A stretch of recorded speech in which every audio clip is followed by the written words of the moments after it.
kani-kaniyang paggagamitan. So, kapag ito ay nagamit sa tama, siya ang tinatawag natin right key.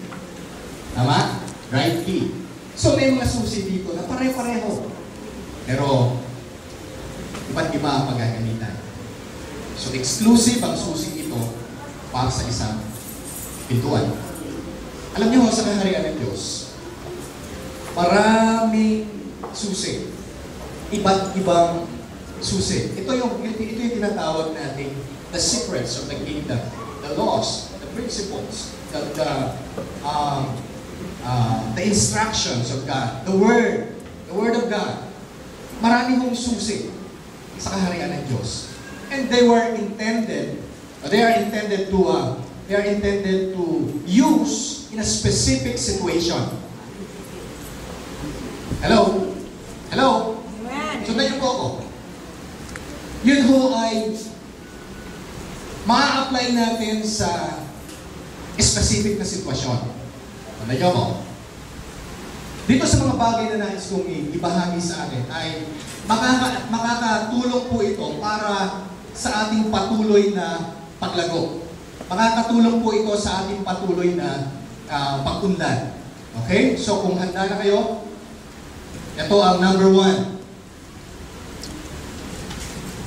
So kung basahin natin sa New Living Translation, the Hebrews chapter 12, verse 1 and 2, in Living Translation, pakinggan nyo. Yan, nandiyan yata sa ating screen.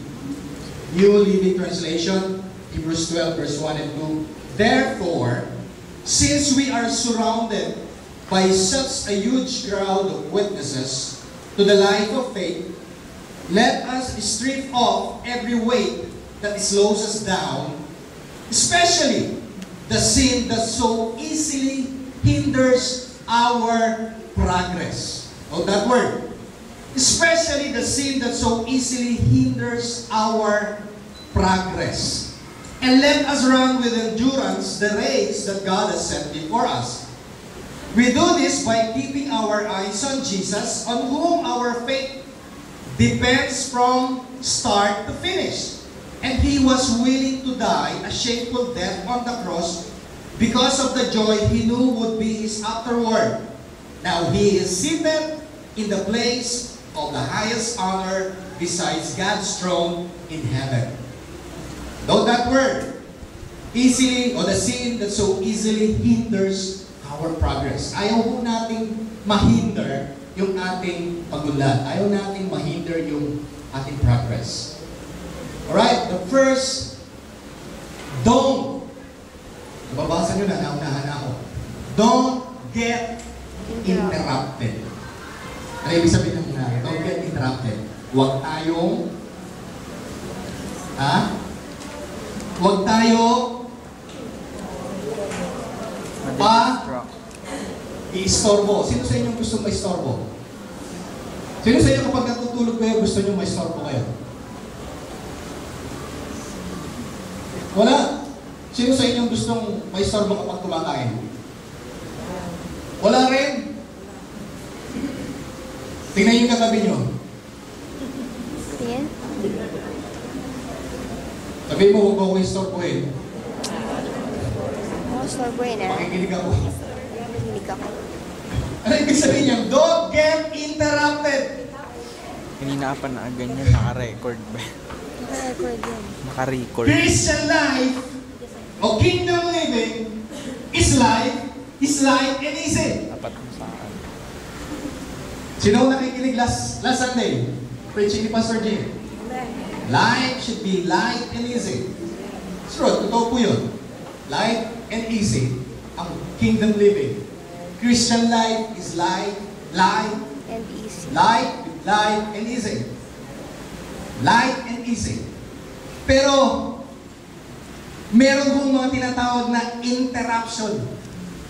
May nag-i-interrupt sa atin para hindi maging light and easy. Ito nyo ako. May gustong mag-interrupt, merong gustong umistorbo sa atin para mawala yung focus natin doon sa plano ng Diyos. O nyo? Amen. Sabihin natin, don't get interrupted. Don't get interrupted. Kung ikaw ay seryoso na meron kang ginagawang isang bagay, of course, yung attitude ay ayaw mong maistorbo at gusto mong matapos yung ginagawa mo. Hello? Amen. Hello? Amen. Okay? So, ano ang dapat? Ano ang susi? Sabihin natin, magpatuloy. Magpatuloy. Continue. Don't get interrupted. Now, tingnan natin sa Bible, in the book of Nehemiah.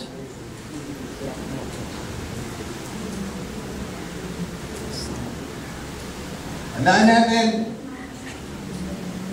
good things always produce good results.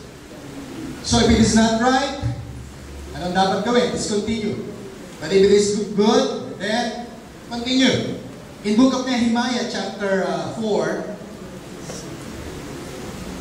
Nehemiah is a book after Esther, before Job. Okay, chapter 4, verse 1, after verse 15. But it so happened when Sanballat heard that we were rebuilding the wall, that he was furious and very indignant and mocked the Jews. And he spoke before his brethren and the army of Samaria and said, "Oh, what are these feeble Jews doing? Will they fortify themselves? Will they offer sacrifices? Will they complete in a day? Will they revive the stones from the heaps of rubbish, stones that are burned?"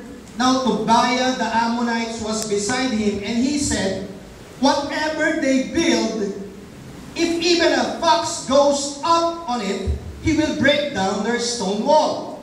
Hear, O our God, for we are not despised. Stern their reproach." Ito yung panalangin ni Nehemiah. "Oh, hear our God, for we are despised. Turn the reproach on their own heads, and give them a plunder to the land of captivity. Oh, do not cover their iniquity, and do not let their sin be blotted out from before you. For they have provoked you to anger because the builders." So we build the wall, and the entire wall was joined together up to half its height, for the people had a mind to work. Nakita ninyo? The book of Nehemiah ay isang hong larawan na may plano ang Diyos at gusto nilang i-build kung ano yung plano ng Diyos o yung pinagagawa ng Diyos sa kanila through Nehemiah. Build the wall. Yun ang kanilang assignment. Kaya itong plano na ito ay dinisseminate ni Nehemiah sa mga tao. At yung mga tao ay binigay nila yung kanilang commitment na itayo. Sila'y magtatayo, magbibuild. Right now, meron tayong ginagawang pagtatayo. Nagtatayo tayo. Okay? So, ang ginawa nila, nung sila'y nagsimula ng magsimula nilang i-build yung wall, may mga gustong mag-interrupt sa kanila. Sino ito? Ito yung mga taong hindi nag-agree at hindi walang alam sa plano ng Diyos. Ito yung mga taong pasaway. Hello? Kita nyo? Gusto nilang istorbohin yung